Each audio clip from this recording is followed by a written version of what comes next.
नमस्कार दोस्तों। पिछले वीडियो में हम लोग बात किए थे कैरेक्टरिस्टिक कर्व या performance curve of centrifugal pumps and compressor. इस वीडियो में हम लोग बात करेंगे सर्जिंग के बारे में।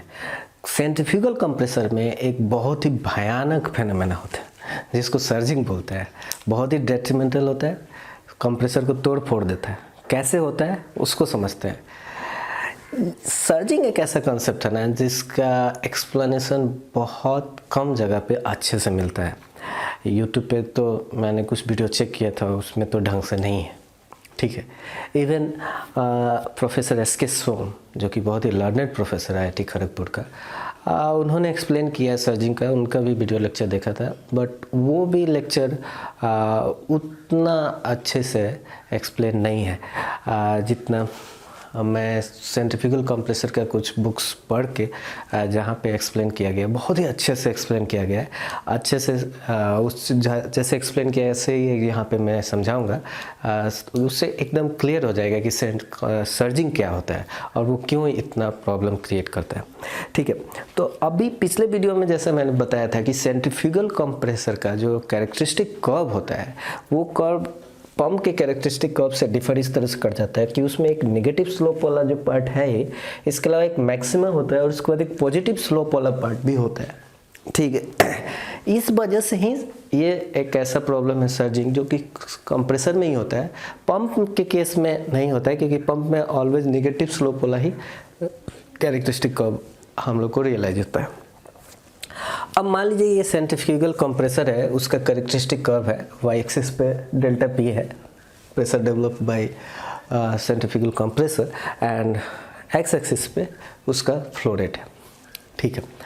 अब यहाँ पे जो ये नेगेटिव स्लोप वाला जो कैरेक्टरिस्टिक कर्व है वो स्टेबल ऑपरेशन है, और पॉजिटिव स्लोप वाला जो कैरेक्टरिस्टिक कर्व है वो अनस्टेबल ऑपरेशन है। वो कैसे है उसको मैं एक्सप्लेन कर रहा हूँ, ठीक है। अब कोई भी कैरेक्टरिस्टिक कर्व है उसको सही से समझने के लिए एक्चुअली में वो किस सिस्टम में है वो सिस्टम डिफाइन कर देना पड़ेगा। बिना सिस्टम डिफाइन किए हम लोग कैरेक्टरिस्टिक कर्व को यूज़ नहीं कर सकते, ठीक है। तो यहाँ पे आप समझिए कि कोई सेंट्रीफ्यूगल कंप्रेसर है जो सक्शन ले रहा है और उसका आउटलेट किसी रिजर्वायर में जा रहा है, या फिर आप समझिए कि कंट्रोल वाल्व के थ्रू डाउनस्ट्रीम में कहीं पे जा रहा है, ठीक है। तो ये हमारा सिस्टम है कंप्रेसर प्लस ये जो डिस्चार्ज में जो भी लाइन्स है, कॉलम्स भी अगर मान लीजिए है, वेसल है, जो भी है, वो सभी एक टोटल मिलाकर के एक सिस्टम है, ठीक। अब अगर मान लीजिए कि हम इस जोन में हैं जो नेगेटिव स्लोप वाला जोन में है, और इसमें मान लीजिए कि हमारा ऑपरेशन चल रहा था इस पॉइंट पे, यानी हमारा फ्लो रेट था वो Q1 था और pressure develop by centrifugal compressor is delta P1। इसके करस्पॉन्डिंग ये जो प्रेशर डेवलप हो रहा था वो हो रहा था। अब मान लीजिए कि एक डिस्टर्बेंस हुआ और उसकी वजह से फ्लो बढ़ गया मान लीजिए Q1 से Q2। अब यहाँ पे जब सेंट्रीफ्यूगल कंप्रेसर के थ्रू जब फ्लो बढ़ा है तो एक्स्ट्रा अमाउंट्स ऑफ गैस जो गया है उसके कारण इधर रिजर्वायर का प्रेशर बढ़ेगा, और रिजर्वायर का प्रेशर जब बढ़ जाएगा, यानी डाउनस्ट्रीम प्रेशर अगर बढ़ गया या फिर कहें तो डिस्चार्ज प्रेशर अगर बढ़ गया, तो डिस्चार्ज प्रेशर बढ़ गया तो डेल्टा P जो रिक्वायर्ड होगा थ्रू कंप्रेसर जो है वो भी बढ़ जाएगा, ठीक है ना। मतलब अब कंप्रेसर को ज़्यादा प्रेशर डेवलप करना पड़ेगा ताकि रिजर्वायर में गैस आ पाए, ठीक है। तो ज़्यादा प्रेशर डेवलप करने के लिए कंप्रेसर क्या करेगा, वो बैक टू 1 पोजीशन पे आ जाएगा, क्योंकि डेल्टा P अगर बढ़ाना है तो फ्लो घटाना पड़ेगा। इसका मतलब क्या हुआ कि एक मोमेंटली अगर जो डिस्टर्बेंस हुआ तो ये सिस्टम ही ऐसा है कि अपने आप को वापस रिट्रैक्ट बैक कर लेगा। इसी को तो हम लोग स्टेबल इक्विलिब्रियम बोलते थे, जैसे हम लोग कभी पढ़ते थे अगर फिजिक्स में, तो ये स्टेबल इक्विलिब्रियम है, क्योंकि यहाँ पे बॉल अगर ऊपर जाएगा तो ऑटोमेटिकली नीचे आ जाएगा, जबकि ये अनस्टेबल इक्विलिब्रियम है, क्योंकि यहाँ पे बॉल अगर इस साइड जाएगा तो वापस नीचे नहीं आके वो आगे बढ़ते चले जाए। तो यहाँ पे हम देख रहे हैं कि अगर इस जोन में हम हैं तो हमारा ऑपरेशन स्टेबल है। सिमिलरली अगर मान लीजिए कि फ्लो घट गया, थर्ड पोजीशन पे आ गया, तो थर्ड पोजीशन में आने से इधर जो गैस कम जाएगा तो यहाँ का प्रेशर घट जाएगा, डेल्टा P रिक्वायर्ड घट जाएगा, डेल्टा P रिक्वायर्ड घटने की वजह से एक फिर से वापस बैक आ जाएगा। इसका मतलब ये जो जोन है ये स्टेबल ऑपरेशन जोन है, स्टेबल जोन है, ठीक। अब सपोज कीजिए कि हम ये पॉजिटिव स्लोप वाले जोन पे हैं।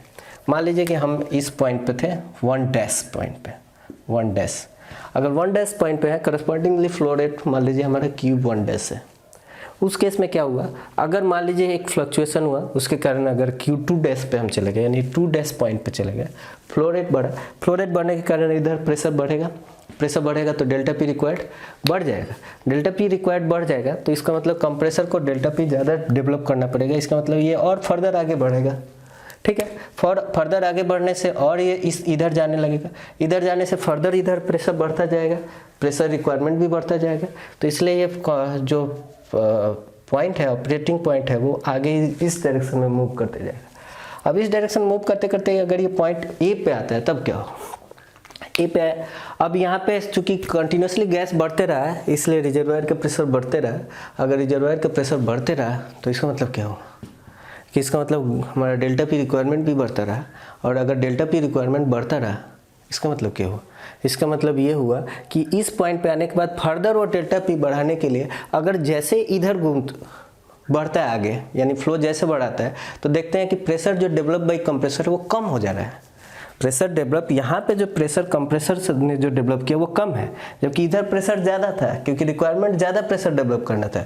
बट कंप्रेसर का कैरेक्टरिस्टिक कब ऐसा है कि वो फर्दर प्रेशर ज़्यादा डेवलप ना करके थोड़ा प्रेशर उसका कम डेवलप हुआ, तो प्रेशर जैसे ही कम डेवलप होगा तो इधर से गैस, इधर प्रेशर ज़्यादा था, गैस जो है वो बैकवर्ड फ्लो कर जाएगा। अगर बैकवर्ड फ्लो कर गया तो देखिए फ्लो जो है पॉजिटिव डायरेक्शन से हट के निगेटिव डायरेक्शन में हो गया, ये देखिए ये बैकवर्ड फ्लो हो गया। बैकवर्ड फ्लो होने की वजह से जो हमारा ऑपरेटिंग पॉइंट है वो डी पे आ गया, आप समझ रहे। अब अगर डी पॉइंट पे आ गया तो इधर से गैस जब इधर आने लगा तो क्या होगा, ये अनलोड होने लगेगा रिजर्वायर, इधर का प्रेशर डाउन होगा, इधर का प्रेशर बढ़ेगा, डेल्टा पी रिक्वायरमेंट आपका घट जाएगा। तो डेल्टा पी रिक्वायरमेंट घटते घटते इधर से डेल्टा पी रिक्वायरमेंट घटते घटते पॉइंट सी पे आए, फिर बी पे आए। अब बी पॉइंट तक आते आते रिजर्वायर का प्रेशर बहुत कम हो जाएगा और इधर प्रेशर आपका बढ़ा ही है, डेल्टा पी रिक्वायरमेंट बहुत कम हो गया। तो इसकी वजह से अचानक से एक टाइम पे ऐसा आएगा कि इधर जब प्रेशर बढ़ गया, इधर प्रेशर कम होता है, अचानक से फिर से फॉरवर्ड फ्लो हो गया। तो फॉरवर्ड फ्लो होने से बी से पॉइंट ई पे आ गया, अचानक से फॉरवर्ड फ्लो पूरा तेजी से होगा। जब यहाँ पे ई पे आ गया, पॉइंट ई पे, तो क्या होगा, रिजर्वायर में जब अचानक से बहुत गैस आया तो रिजर्वायर का प्रेशर बढ़ गया। तो ये रिजर्वायर का प्रेशर बढ़ा तो इसका मतलब क्या हुआ, delta P required by compressor वो बढ़ने लगेगा। तो कंप्रेसर बढ़ने लगेगा तो फिर से फ्लो घटने लगेगा, फिर से फ्लो घटने लगेगा तो ये इस डायरेक्शन मूव करते चला जाएगा, इस डायरेक्शन मूव करते जाएगा तो इधर का प्रेशर घटते जाएगा, सॉरी इधर का जैसे जैसे इधर गैस आने लगेगा फॉरवर्ड डायरेक्शन में, इधर का प्रेशर बढ़ रहा है, इधर का प्रेशर बढ़ रहा है और इसलिए फ्लो घटते ही जा रहा है, प्रेशर रिक्वायर्ड बढ़ते ही जा रहा है, इसलिए फ्लो घटते घटते पॉइंट ए पे आएगा, पॉइंट ए पे आने से फिर से डी पे। तो ये आप देखें ये सारी सीरीज चलता ही रहेगा, forward motion backward motion, forward motion backward motion. अब ये फ्लूइड का मोशन फॉरवर्ड बैकवर्ड कहने में बहुत सिंपल है, बट ये बहुत ही प्रॉब्लम वाली बात है। मतलब फ्लूइड का अगर कंप्रेसर है, ब्लेड है, उसके थ्रू गैस जो है वो इस डायरेक्शन में एक बार मूव करे, दैट इज फॉरवर्ड डायरेक्शन में, और दूसरे बार अपोजिट डायरेक्शन में मूव कर रही है, तो ये बहुत प्रॉब्लम क्रिएट करता है। इस फेनोमेनन को हम लोग सर्जिंग बोलते हैं। इसमें ह्यूज वाइब्रेशन होता है, सारे पैरामीटर ऑस्किलेट करने लगते हैं, फ्लक्चुएट करने लगते हैं, फ्लो रेट कम होता है, ज़्यादा होता है पॉजिटिव नेगेटिव डायरेक्शन में, आरपीएम कम ज़्यादा होने लगता है। क्यों होने लगता है, आप सोचो गैस जो है इम्पेलर जो ब्लेड है उसको आपका ये जो भी मोटर है या टरबाइन है वो घुमा रहा है एक डायरेक्शन में, और अपोजिट डायरेक्शन से गैस आने लगे तो वो उसको अपोजिट डायरेक्शन में घुमाने की कोशिश करेगी। और मोटर जो है, मान लीजिए मोटर क्लॉकवाइज डायरेक्शन में घुमाने की कोशिश कर रहा है तो अपोजिट डायरेक्शन का रिवर्स फ्लो उसको एंटी क्लॉक में घुमाने की कोशिश करेगी। तो जो स्पीड कंट्रोलर है उसको फर्दर और स्पीड बढ़ाने के लिए अगर टरबाइन है तो उसमें स्टीम और बढ़ाएगा। तो इस तरह से क्या होगा कि अचानक से जैसे रिवर्स फ्लो बंद होगा तो अचानक से स्पीड बहुत तेज़ी से बढ़ जाएगा, ओवर स्पीड हो सकता है, स्पीड बहुत कम हो सकता है। अब ये प्रॉब्लम हो सकता है। इसके अलावा और सोचो, जो भी गैस इधर से जा रहा है हाई प्रेशर पे जा रहा है, तो हाई प्रेशर पे जा रहा है मतलब टेम्परेचर बढ़ रहा है। अब वो टेम्परेचर बढ़ा हुआ गैस वापस बैक होगा तो यहाँ का फर्दर टेम्परेचर बढ़ेगा, आगे पीछे होने से टेम्परेचर कंटिन्यूसली बढ़ता रहेगा। तो ये प्रॉब्लम है, हाई टेम्परेचर पे जाने लगे। इसके अलावा आप देखो गैस का फॉरवर्ड डायरेक्शन ये था, अगर बैकवर्ड डायरेक्शन में जब जाएगा तो इस पूरे रोटर को, असेंबली को पीछे की तरफ धकेलने की कोशिश करेगा। अब पीछे की तरफ जब धकेलने की कोशिश करेगा तो यहाँ पे थ्रस्ट को बचाने के लिए जो थ्रस्ट बियरिंग है, थ्रस्ट बियरिंग पे मारेगा। थ्रस्ट बियरिंग पे मारेगा तो क्या होगा, ह्यूज वाइब्रेशन होगा। मारते मारते क्या होगा, थ्रस्ट बियरिंग को डैमेज किया तो एक्सियल मूवमेंट भी बढ़ जाएगा। थ्रस्ट बियरिंग का काम क्या है, एक्सियल मूवमेंट को रोकना। एक्सियल मूवमेंट बढ़ने लगेगा तो इससे क्या होगा, रोटर अगर स्टेशनरी पार्ट से अगर टच हो जाएगा तो क्या होगा, ह्यूज मतलब तोड़ देगा। कई बार तोड़ देते हैं, कंप्रेसर पार्ट्स टूट जाते हैं, आदमी मर जाता है, बहुत बड़ा कांड हो जाता है। आप सही बता रहे, सर्जिंग होने, तो सर्जिंग बहुत डेट्रीमेंटल है। तो इसलिए क्या होता है कि आप देखोगे कि जो मैन्युफैक्चरर होते हैं ना, वो कैरेक्टरिस्टिक कर्व जो देते हैं ना, वो ये वाला पार्ट को देते ही नहीं है, इस पार्ट को ही हटा देते हैं। अब जो सेंट्रीफ्यूगल कंप्रेसर का आप कैरेक्टरिस्टिक कर्व देखोगे, कोई भी मैन्युफैक्चरर ने जो दिया है वो लोग कैसे बनाते हैं, तो सेंट्रीफ्यूगल का कंप्रेसर का कैरेक्टरिस्टिक कर्व ऐसे दिया रहता है, ऐसे डिफरेंट आरपीएम के लिए इस तरह से दिया रहता है। और ये जो पॉइंट है ना, जो जहाँ से सर्जिंग चालू होता है उसके लेफ्ट साइड का पार्ट ही नहीं दिया रहता है।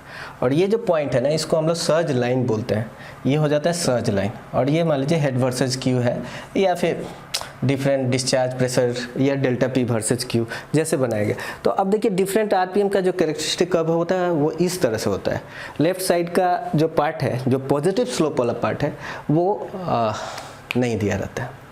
ठीक, तो ये तो जस्ट हम समझाने के लिए कोशिश की है। अब हम इस पार्ट में भी बात करेंगे कि इसमें किस केसेस में हम लोग का सर्जिंग की तरफ जा सकता है, इसके बारे में बात करेंगे। इसके पहले हम लोग बात कर लेंगे, जो हम बोल रहे थे कि बाकी जगह पे जो एक्सप्लेन किया हुआ है, इवन यूट्यूब वीडियो पे और बहुत जगह पे, उन्होंने सर्जिंग का रीज़न ये बोला है कि ये जो है पॉजिटिव स्लोप वाला रीज़न है। इसमें अगर वेलोसिटी कम हुआ तो प्रेशर डेवलप जो है आपका, माने फ्लो रेट कम हुआ तो प्रेशर डेवलप जो है वो कम होगा। और जैसे ही प्रेशर डेवलप जो कम होगा तो इधर से गैस बैक कर जाएगा। ठीक है, ये यहाँ पे ऐसे एक्सप्लेन किया हुआ है बाकी यूट्यूब वीडियो पे।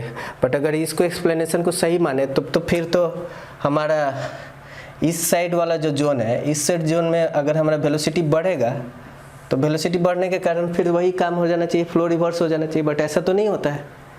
अब वहाँ पे एक्सप्लेन किया गया कि यहाँ पे जो स्लोप है वो बहुत ही स्टीप स्लोप है। ठीक है, इस वजह से ऐसा होता है। तो आप देखोगे कि इसका जो डाउन साइड वाला है, इधर वाला जो स्लोप है, ये भी बहुत स्टीप स्लोप होता है, क्योंकि यहाँ पे अब फर्दर एक पॉइंट में आने के बाद जो हेड तो घटते जाता है, फ्लो नहीं घटता है, फ्लो नहीं बढ़ पाता है। ठीक है,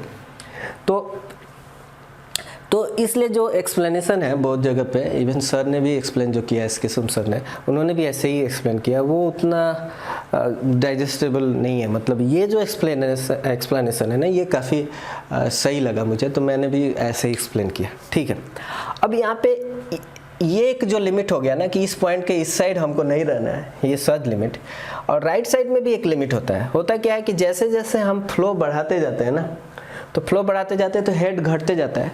एक पॉइंट ऐसा आता है कि जिसके बाद से फर्दर अगर हम फ्लो बढ़ाना चाहें, फ्लो बढ़ाने के लिए कैसे हम बढ़ा सकते हैं, डिस्चार्ज वाल्व को अगर हम कंप्रेसर के आउटपुट में जो डिस्चार्ज प्रेशर है अगर हम कम करते जाएं तो फ्लो मेरा बढ़ते जाएगा, क्योंकि हेड रिक्वायरमेंट कम होते जाएगा तो फ्लो बढ़ते जाएगा। तो एक टाइम ऐसा आएगा कि अब फर्दर आप डिस्चार्ज प्रेशर कम भी कर दोगे ना तो आपका फर्दर फ्लो नहीं बढ़ेगा। ठीक है, ऐसे पोजीशन को हम लोग चोक फ्लो बोलते हैं।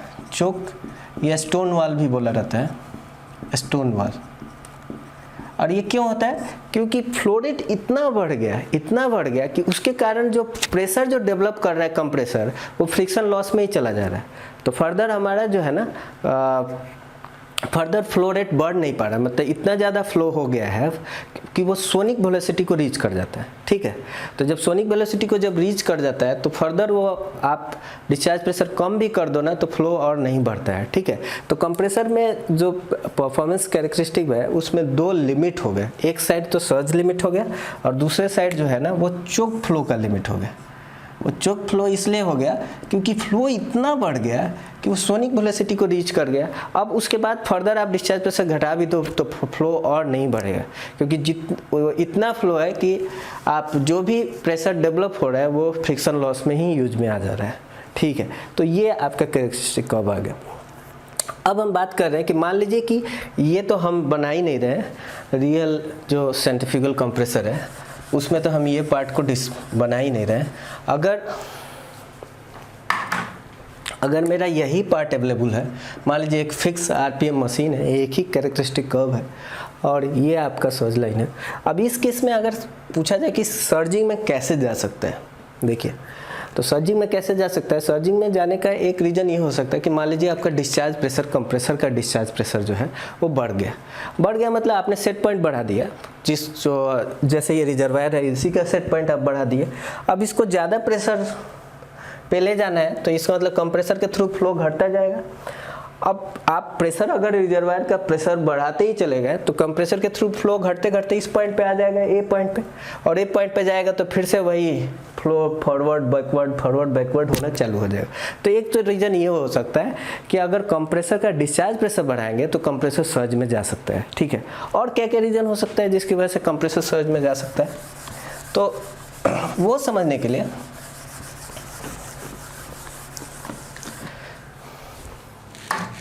आप फिजिकली भी सोच सकते हो, बट मैं मैथमेटिकली एक इक्वेशन लिखता हूँ। कोई भी कंप्रेसर के थ्रू जो अगर डिस्चार्ज प्रेशर डेवलप करना है तो उसके लिए जो हेड रिक्वायर्ड है, कंप्रेसर को कितना हेड डेवलप करना है, रिक्वायरमेंट है, वो जो है ना वो ये होता है, वो मैथमेटिकली प्रूव होता है ZRT1 divided by molecular weight P2 by P1 n-1 divided by n divided by -1। ये मैथमेटिकली प्रूव होता है। नेक्स्ट वीडियो में मैं इसको प्रूव करूंगा। इसको पॉलीट्रोपिक हेड भी बोलते हैं, क्यों बोलते हैं इसके बारे में हम समझ लेंगे। यानी आप देखो, फिजिकली भी आप सोच सकते हो। अब यहाँ पे आप देखो कि जितना ज़्यादा आपका सक्शन प्रेशर घटेगा उतना ज़्यादा हेड रिक्वायरमेंट बढ़ेगा। लॉजिकल भी है कि सक्शन प्रेशर कम है, यानी कंप्रेसर को हेड ज़्यादा डेवलप करना पड़ेगा ताकि डिस्चार्ज प्रेशर के पास जा पाए। डिस्चार्ज प्रेशर जितना ज़्यादा होगा उतना ज़्यादा हेड रिक्वायरमेंट बढ़ेगा, ठीक है, लॉजिकल है। मोलिकुलर वेट जितना कम होगा हेड रिक्वायरमेंट बढ़ेगा, यानी जितना लाइटर मोलिकुल्स होंगे ना, गैस होंगे, लाइटर गैस होंगे, उसको कंप्रेस करने के लिए हेड रिक्वायरमेंट बढ़ेगा, यानी फ्लो रेट अपने आप घट जाएगा क्योंकि हेड रिक्वायरमेंट बढ़ रहा है, ठीक है। टेम्परेचर जितना ज़्यादा होगा, गैस जितना गर्म होगा उतना ज़्यादा हेड रिक्वायरमेंट होगा। तो ये सभी केसेस में हेड रिक्वायरमेंट बढ़ेगा, तो ये सभी केस में फ्लो घटता जाएगा और सर्जिंग के करीब जाएगा। तो सर्जिंग का क्या क्या रीजन हो सकता है? डिस्चार्ज प्रेशर आप बढ़ाते जाओगे, सर्जिंग के पास जाएगा, फ्लो रेट घटेगा इसलिए। सक्शन प्रेशर घटाते जाओगे, सर्जिंग के पास जाएगा।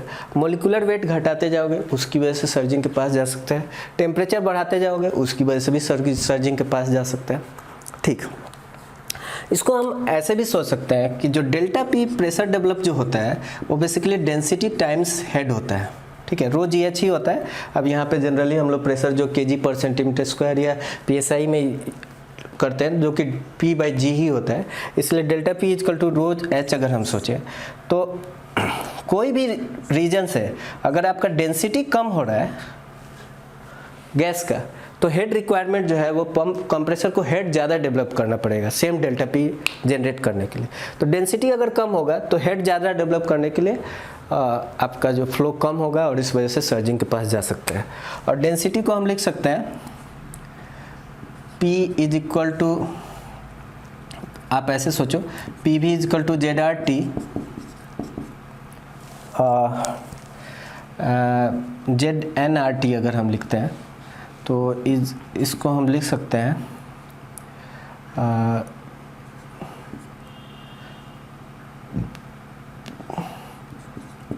रो RT बाई मोलिकुलर वेट, ठीक है। यानी डेंसिटी जो होगा वो होगा pressure time molecular weight divide by Z times temperature. यानी मोलिकुलर वेट कम होने से डेंसिटी कम होगा, प्रेशर सक्शन प्रेशर कम होने से डेंसिटी कम होगा, टेम्परेचर बढ़ने से डेंसिटी कम होगा, Z बढ़ने से डेंसिटी कम होगा, ठीक है। तो